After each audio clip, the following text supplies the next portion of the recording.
Hey there, this is Tom with the Diogenes Lamp podcast.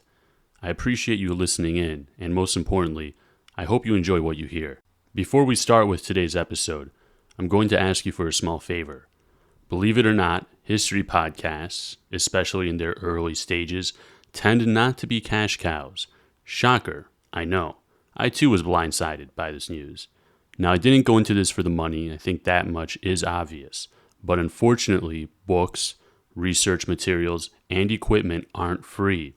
Please, go to patreon.com/Diogenes Lamp Podcast, and for less than the price of a coffee once a month, you can become a member and get access to bonus episodes, recommended reading lists and documentaries, shout-outs, and anything else we'll offer in the future as this project grows. If you are especially broke, hey, I get it, but please, make sure to give us a 5-star review when you listen to us on Spotify or Apple Podcasts, and subscribe to the pod on your preferred podcast listening medium. Your support is appreciated, and more importantly, it is needed in order to keep this operation going. On that note, I hope you have a great day, and now back to the show.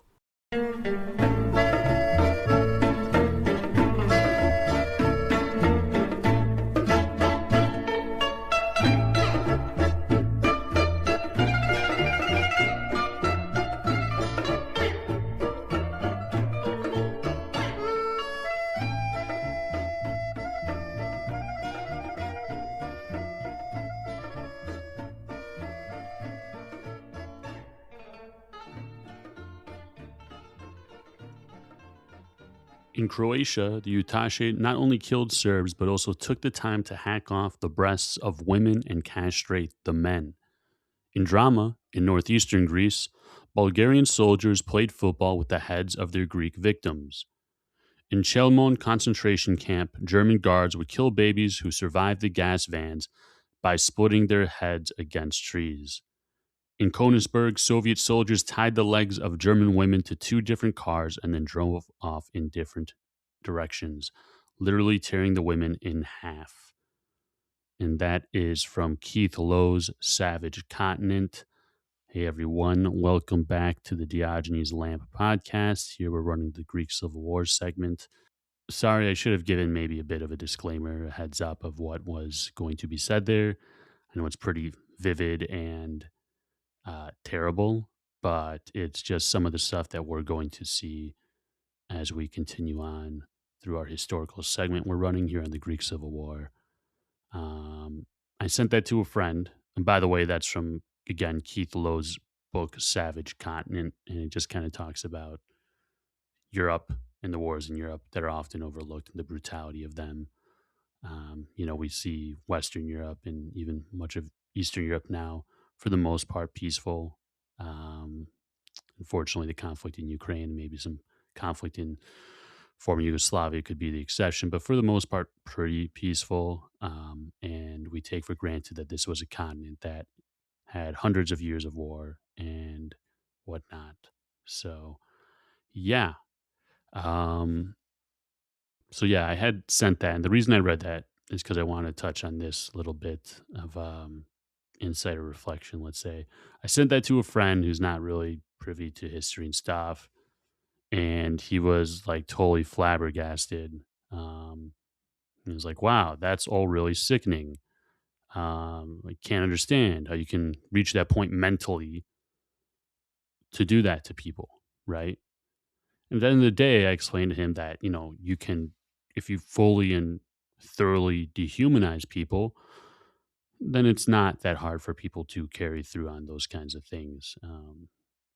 And what I mean by that is it takes away the ick that a normal person would usually have of doing actions like that, or the ick that a normal government would have of doing actions like that. And when you dehumanize an entire population or entire class of people or entire group of people, then it's easier to justify that kind of thing in their own head, of course.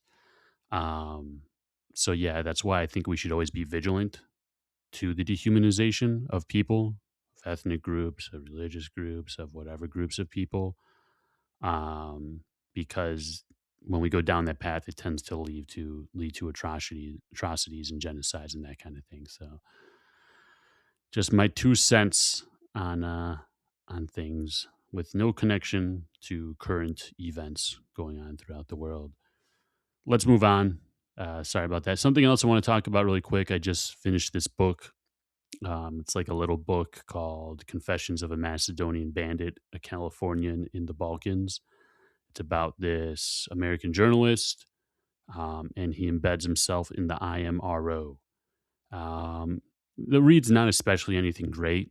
Like it's not like a page turner, but it's a short, like 220 pages. You can knock it out in like a couple of weeks, depending how much you read per day or whatever, month maybe. And it's cool because if you're from the Balkans, it will make everyone mad. It'll make the Greeks mad because it will make them look like fanatics, really fanatics to ecumenicism, if that's the right word. So really fanatics for the faith, ready to massacre and butcher entire villages, right? It will make the Turks just also look similarly terrible. um, it will make the Turks look more than anything else lazy and inefficient in their administration, really. And the funniest thing of all is, don't be fooled by the title. It makes the entire region of Macedonia and all the Slavs there just be Bulgarians, as many of them identified themselves as Bulgarians and whatnot. So everyone's equally or similarly upset. It's heavily skewed from the Slavic, Bulgarian, the Slavic Macedonian point of view, right? The Macedonian Slavs, if you will, heavily skewed from that point of view. But sometimes it's good to get out of your comfort zone, read something, get a little bit of, some cognitive dissonance or whatever you want to call it that gets you out of your comfort zone, makes you read something different, makes you read something from another point of view. Yeah. Anyways, let's finally get on. Thanks for sticking with me through that small rant. Let's move on with the historical segment. One final thing before we move on, I just again wanted to give one more big thank you, big shout out to the listeners. Um, we're approaching 50 episodes here. I really didn't count on myself to even make it through 10 just because of a variety of reasons. I was afraid I was going to get lazy or lose motivation or whatever. But you guys have helped give me the motivation. I actually got to speak with one of my Patreons, and who's been an avid listener from like day 5, day 10 for a while. Anyways, let's get on with today's episode. Episode 32. I appreciate it. Zervas had some really good things to say, actually. And the SOE. The Patreon kind of talked about how he appreciated that we were going over modern Greek history. And he was talking about how, YouTube and everywhere is full of ancient Greek history and stuff like that. But, we have so many awesome characters in modern Greek history and so much, similarly heroic stuff on par with ancient Greek history, honestly. And I was like, yeah, I totally agree. Yeah, it's totally overlooked, underreported, under discussed, whatever you want to call it. So, anyways, that was cool.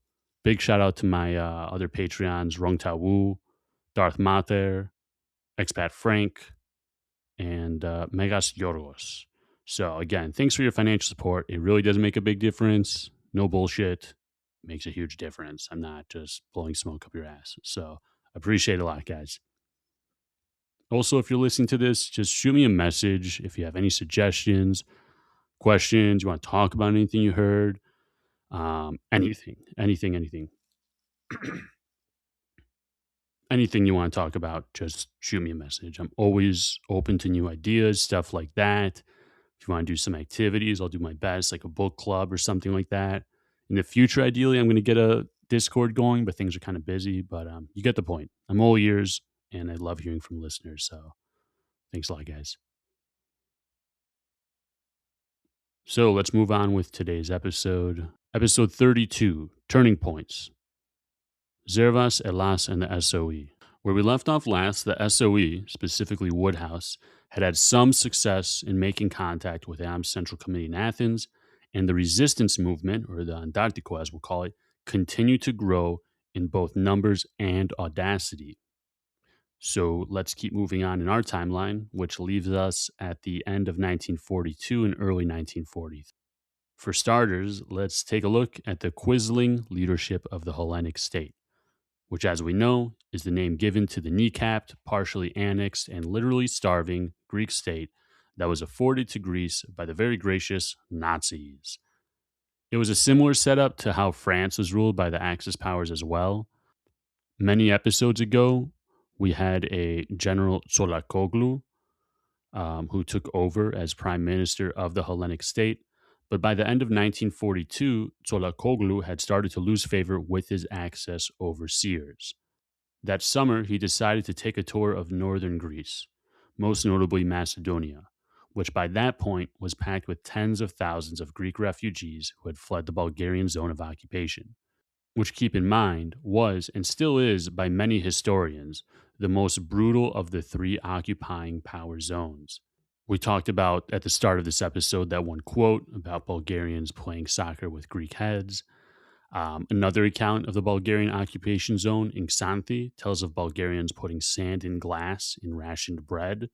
As a result, the German military condemned the two Bulgarians to death. The Bulgarians were so bad that some people considered the Germans better. And, quote, the Germans offered us chocolates and other sweets. I like the Germans. They protected us, end quote. So yeah, the Bulgarian occupation zone was brutal, and a lot of it had to do with the fact that this wasn't really just an occupation zone, but an area given to Bulgaria as a prize for being an Axis ally, and also that Bulgaria had a policy of Bulgarization, which is exactly what it sounds like. So you get the point.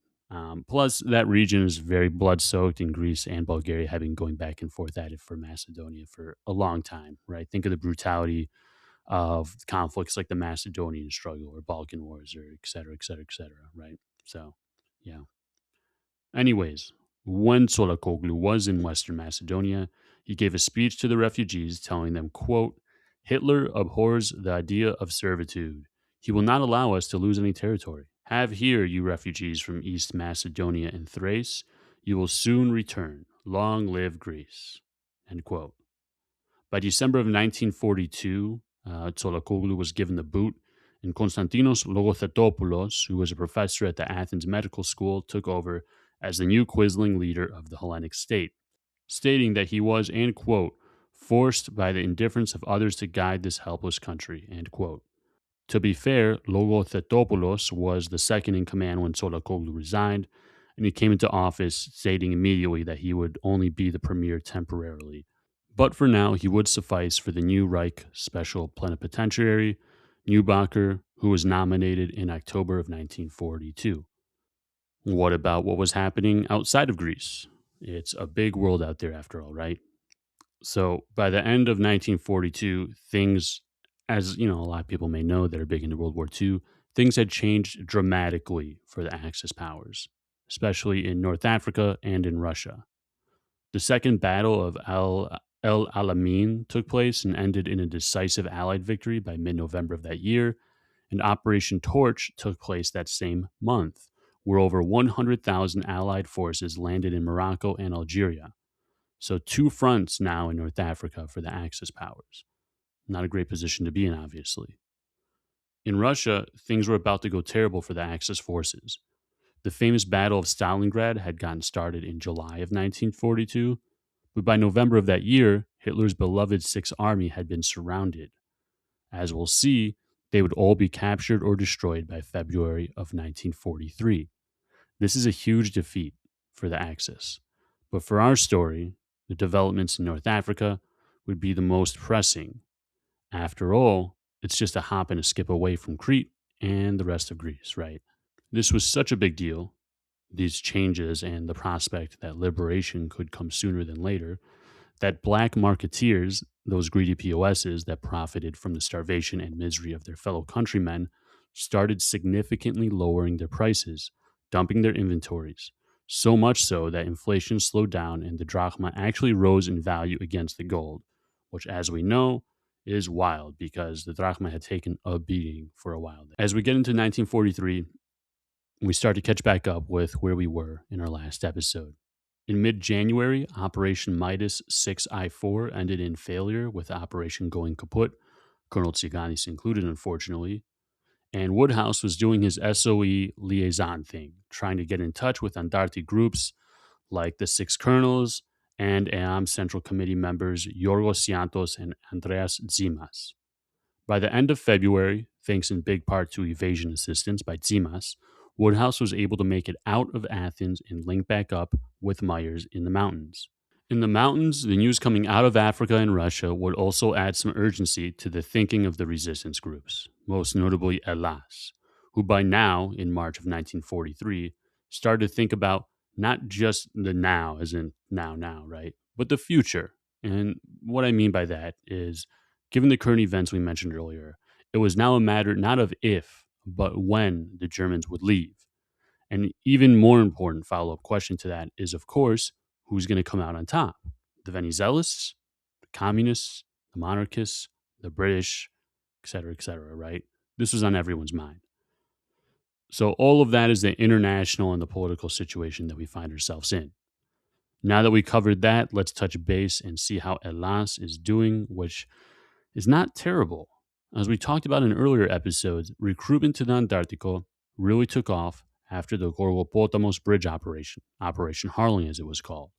Blowing up bridges tends to get you a lot of street cred if you're a resistance group. And as a result, by May of 1943, ELAS would have somewhere around 12,000 fighters with an additional 24,000 in reserves. Impressive. EDES, though, wouldn't see the same growth. During the same period, only increased to around 4,000 ish fighters. With that being said, it's important to note that according to a SOE intelligence report, EDES did have a greater proportion of officers, although that may be a bit debated from historian to historian. Nonetheless, this deficit that ELAS may have possessed in higher ranks, let's say, would soon be met when ELAS got a new addition to the team, a Colonel Stefanos Sarafis, which was a much needed addition to the ELAS military higher command. So, how did ELAS get this new addition to their team? Well, in the first week of March, Colonel Sarafis was out and about in Thessaly with his Antarctical group, the AAA, or the Liberation Struggle Command. This was a small rival group. They were anti communist and, of course, anti Axis. Like I said, operated primarily out of Thessaly, which was Sarafis' hometown, which is south of Macedonia and north of central Greece, both hotbeds of ELAS. To the west of Thessaly is Epirus, the homeland of Zervas and EDES. Oh, and just to specify, AAA was formed by Grigoriadis and George Papandreou, a liberal center politician who will go on to become Prime Minister of Greece. So, like we were saying, on March 4th of 1943, Sarafis went out and about in Thessaly and was captured by an ELAS unit. For a few days, Sarafis was imprisoned and was expecting the usual treatment that many avowed anti-communists like himself received at the hands of ELAS: torture and execution. This capture of Sarafis didn't go unnoticed by Zervas, though, and he actually requested permission from the British military mission to carry out a rescue operation for Sarafis. But Myers didn't want to do it because he feared it would lead to an all-out war between ELAS and EDES, so they didn't go through with it. Luckily, though, instead of getting tortured or executed, Sarafis found himself engaged in a long conversation with Andreas Zimas, an AM Central Committee member who we remember from previous episodes met Woodhouse in Athens and who Woodhouse called the, quote, ablest and clearest thinker in the Communist Party and the, quote, only leading Greek communist with whom it was an intellectual pleasure to argue with. The conversation between Sarafis and Zimas was political in nature, as you can imagine, but it got even more political when no one else but the Aris Veliotis decided to join up in this meeting and give his 2 cents to everything that was going on as well. Two commies and a hardcore Venizelist, right? Interesting meeting, to say the least. Keep in mind as well that a lot of these guys go way back. Aris, we already know. Go back and listen to the episode specifically on him and on Zervas, maybe about 5 episodes ago. I'm sorry, guys, I don't have the episode number. Zimas had a similar story to Aris as well. He was jailed repeatedly, both by Venizelos governments and the 4th of August regime. Zimas and Aris actually had met each other and crossed paths in jail several times, right? Anyways, this conversation didn't end with a prison sentence or an execution order. Instead, Sarafis, apparently especially convinced by Aris, decided that if you can't beat them, join them. A bit of a shocker, right, for a Venizelist. But extraordinary times call for extraordinary measures, right? Sarafis' logic was that ELAS would give him and Greeks the best shot at inflicting maximum damage on the Axis powers, while also, remember he's a Venizelist, resisting the return of the king and the king's clique. This whole move, of course, was surprising by many, to say the least. SOE agent Eddie Myers was flabbergasted to hear that not only had Sarafis joined ELAS, he had become their commander in chief. And while it may have been surprising to Myers, it's not like there weren't already Venizelists in EAM or ELAS, right? We've talked about this in past episodes too. It's not like all the communists were in ELAS and EAM, all the Venizelists were in EDES, and vice versa, right? Politics makes strange bedfellows. The lines were quite blurry. It's not as fine, black and white as everyone thinks by any means. But think about the move and think about it from the context of Sarafis' past. So Sarafis had been publicly degraded in 1935 after the failed Venizelos coup. He was condemned to life imprisonment by the monarchists. I forgot, but I think he had to do house arrest in Kalamata, and then he was exiled to another island for a while. But, in these situations, my enemy's enemy is my friend. And what's more, and this next part honestly is like something out of a movie. When I read this, I said, "Oh my gosh, this is wild." So when Sarafis officially accepted his new job title, right, which is commander in chief for all of Elas, right, he was given a suitcase, and in that suitcase was the same military uniform that he had worn that day when he was publicly degraded and had to take off his appellates, his awards and medals, similar to what AHndartes had to do at the execution of the six, right? In the pocket of the uniform that he wore, there was a Republican button, like a Republican tag or whatever, right? And he went ahead and he put it right on. He sewed it right back onto his uniform. Amazing, huh? Really cinematic stuff. I mean, think of the drama and the emotion with that. Immediately upon taking command, Sarafis went to work reforming and organizing command structures, training, introducing saluting, military tactics, organizing military supply systems, and anything and everything to make Elas more effective. Elas, with this, they had really found their military officer. And now they had a triumvirate of sorts. Sarafis as field military commander, Aris as the capitanos. We talked about in previous episodes what that means, and Zimas as political commissar. Which again, if you go back to previous episodes, I think the alphabet soup episode, I think where we talked about that and those rankings and positions and whatnot. So while this political earthquake was making its rounds, another game changer was about to occur over in Epirus. On March 9th, Zervas, apparently at the advice of CM Woodhouse, the SOE agent, decided to proclaim his loyalty to the king in a very personal letter. The letter read, and quote, "If England, for wider reasons, and even without people's wishes, wants return of king, we, fighting for liberation, will not oppose it at all." Zervas went further and warned against the, quote, "dark forces of communism backed by Russia." I mean, really, well, not the communism backed by Russia. That's typical for a Venizelos. But I was going to say what's not typical is, him allowing the return of the king without opposing it. I mean, think of the back and forth between Venizelos, Republicans, and monarchists, crazy stuff. But Zervas is a bit of a slippery fellow. Um, that that actually would be a really good debate to have and drill down on Zervas. I'm going to see if we can get someone for us in the future. I think I got a guy in mind who knows a lot about this stuff, like that pawn shop thing. I got a guy who knows about this. I'm going to bring him down. So I got a guy, and he's going to drill down with us on Zervas and this whole fiasco because there's a lot to go down. One thing for sure, Zervas was a very shrewd, you could either say shrewd politician or a very slippery one, a very slippery fellow. And we know this because on that episode we had of Zervas, we go back and we talk about his big fiasco with the Republican battalions and Condilis and all that jazz, right? Anyways, what we can really walk away with all this is that Zervas, at the end of the day, saw the commies as a bigger threat. And of course, there were other reasons as well. Again, we'll get more into this in the future.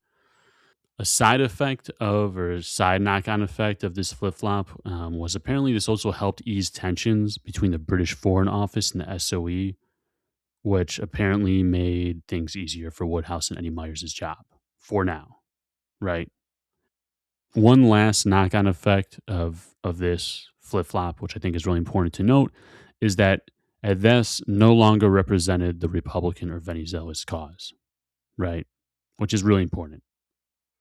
Oh yeah, one more thing that I thought was really funny. When Zervas did that flop about it being acceptable to the return of the monarchy, that they wouldn't be opposed to it, he totally blindsided his second in command. Like he didn't even tell his second in command guy. Piromaglu was this other fellow's name, this other colonel.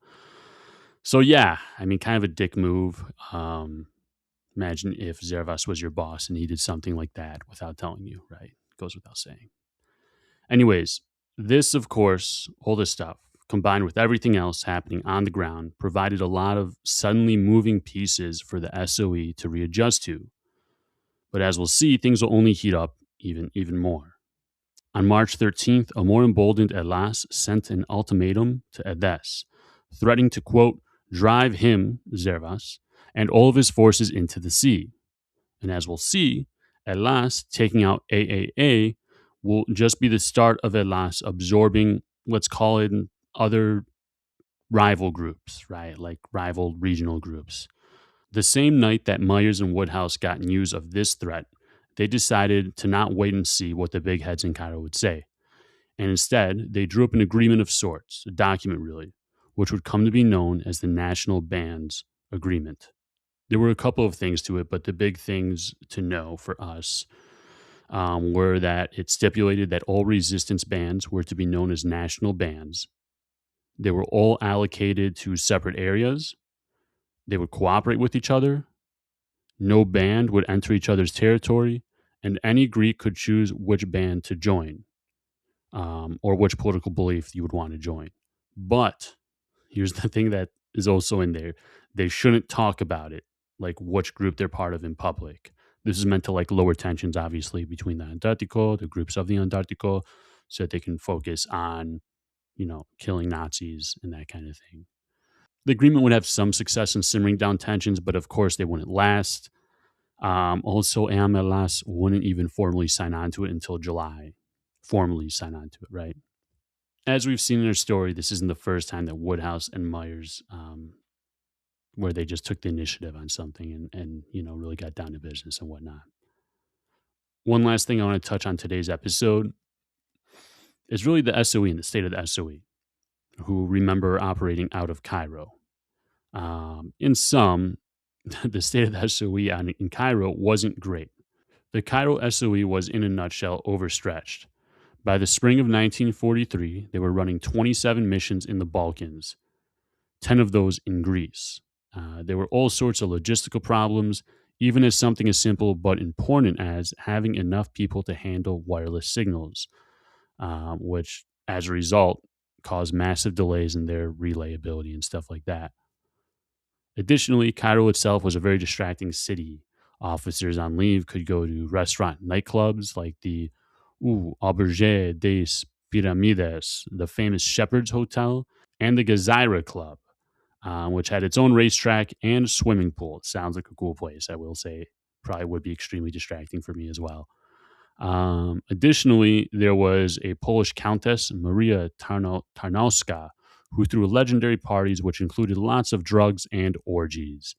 Hopefully I wouldn't be distracted by that diversion. Woodhouse had this to say about being in Cairo, and quote, perhaps nowhere in the world do their discrepancies become more aggravated than in the unwholesome atmosphere of Egypt. The issue of coordinating between Cairo SOE and the Greek government in exile to the Antarctico.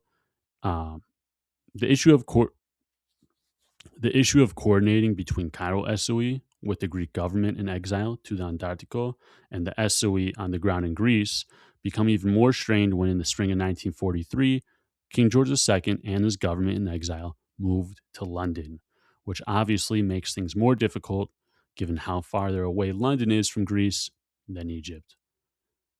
And on that note, let's leave it there for today. Join us next time as we'll continue to see the Antarctico movement continue to slide into civil war and watch as the government in exile does its best to cope with the situation.